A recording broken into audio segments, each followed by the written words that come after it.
Salam sejahtera dan salam harum manis. Saya sekarang berada di Kedah, Jitra. Hari ini kita ke kebun harum manis Tuan Haji Aman untuk kita kongsikan sedikit pengalaman dan juga rahsia kejayaan dalam penanaman harum manis. Dan dalam penanaman harum ini kita ada beberapa benda perlu ditekan. Satu daripadanya nak mengawal ketinggian pokok, iaitu pruning, supaya nak memudahkan kerja penyelenggaraan untuk memungut hasil, untuk meracun dan juga untuk membungkus buah, untuk memungut buah. Jadi kalau kita buat kerja pruning dengan baik, kerja kita mudah, tak perlu panjat pokok lah. Kalau panjat tu agak sukar. Dan kita akan lakukan pruning sikit di sini. Dan juga bagaimana pengurusannya dengan pembajaan, kawalan racun perosak, dan juga bagaimana dengan kualiti dan juga masalah yang dihadapi. Contohnya dalam tubuh IFA ataupun berjeli. Apakah puncanya sebenarnya yang mengganggu pokok buah, dan apakah rawatan dan juga kaedah untuk mengawalnya. So kita tengok pokok, contohnya pokok yang di sini. Satu dapatnya kalau kita lihat, kalau ada bergetah, kalau pokok di sini keluar bergetah, maksudnya kekurangan kalsium. Satu daripada contoh. Kalau nampak getah memang adalah kekurangan kalsium. Kedua, kita lihat dari segi ketinggian pokok agak tinggi. Kalau agak tinggi memang suka kita nak kutip buah. Jadi apa yang kita perlu buat ialah kita perlu buat pruning ataupun cantasan dahan.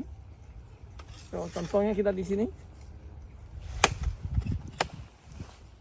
kita nak buang ialah dahan yang terlampau tinggi. Contohnya kalau yang di sini kita menegak, kita boleh buang kat sini. Sampai di sini kita buang. Kalau yang buah menegak di sini, kita buang lagi.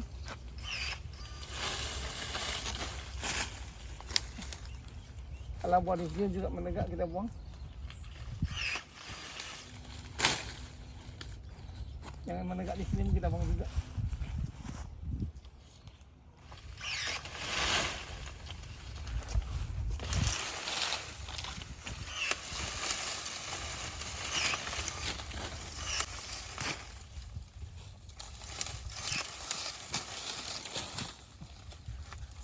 Tujuan kita membuat cantasan dahan adalah untuk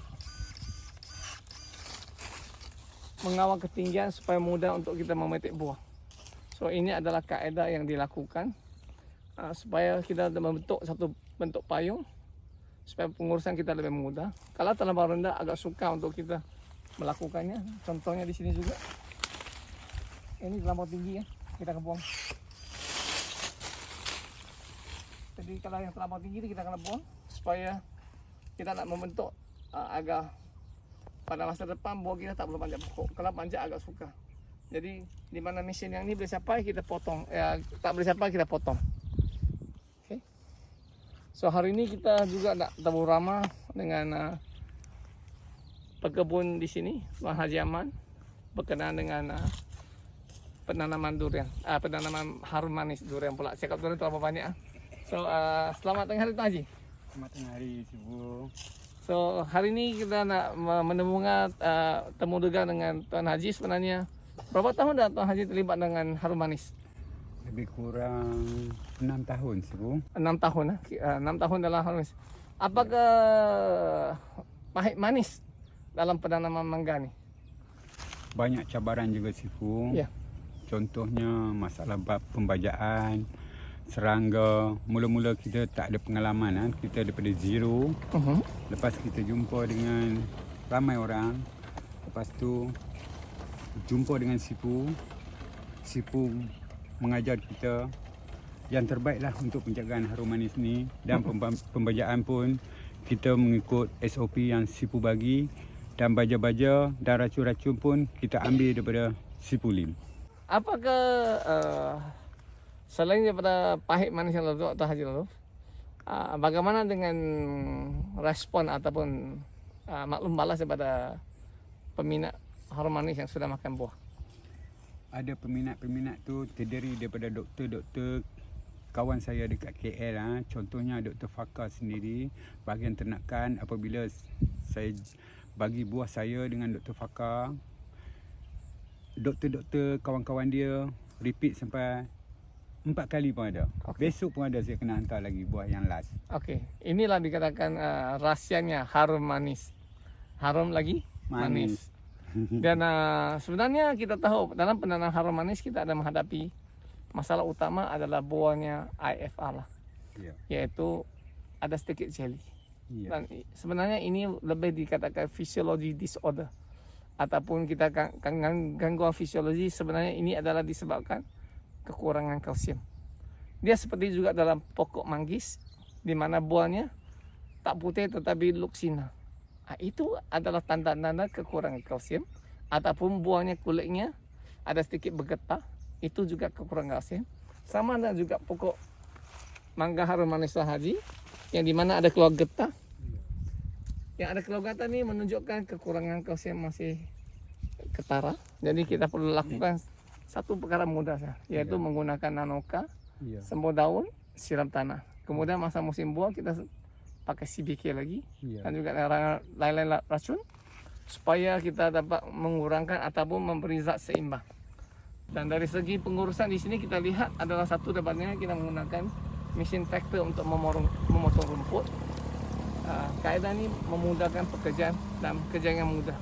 Dan sebenarnya dengan tanah rata di sini sebenarnya kita menggunakan mesin untuk meracun juga. Dan bagi saya kalau kita nak menghasilkan buah yang berkualiti, pengurusan kebun, pembajaan, kawalan perosak dan pengakit. Satu lagi yang banyak orang tidak fokusnya, kalau kita lihat di sini, pengairan. Pengairan adalah satu wajib dalam penanaman mangga juga. Kalau buah sedang pesat membesar, kekurangan air boleh menyebabkan buah pecah ataupun merekah. Ini adalah tanda karena tekanan osmosis yang tinggi. Kalau tiba-tiba kering lepas hujan, dia akan menyebabkan buah pecah. Jadi pengairan itu sangat penting. Dan satu lagi kelebihan rahsia di sini, kebun Tuan Haji adalah penanaman mangga tanpa penggunaan PBZ, Ya, betul. Pacrabutrazol, yaitu satu hormon yang digunakan untuk rangsang. Dan satu lagi kelebihannya ialah kita menghasilkan buah mangga di luar musim. Ya.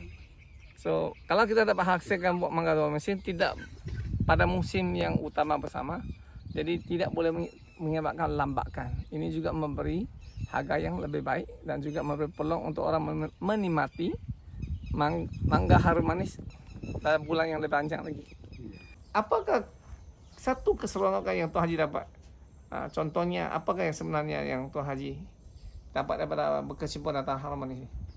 Saya cukup seronok Sipu. Sebabnya apabila saya jaga pokok ni daripada kecil sampai besar dan mendatangkan hasil yang cukup baik. Okey. Kan? So, apakah beza buah harum manis Tuan Haji dengan harum manis yang lain? Perbezaan yang paling ketara dari segi mana? Perbezaan yang paling ketara, buah harum manis yang saya menggunakan baja Sifu. Saya tengok sendiri dan saya sudah kaji, biji dia nampak ada kesit sikit. Kesep lah. Ha, Okey. ha. So, antara formula yang paling berkesan untuk mengecilkan atau mengempiskan biji harum manis ni adalah penggunaan SP4.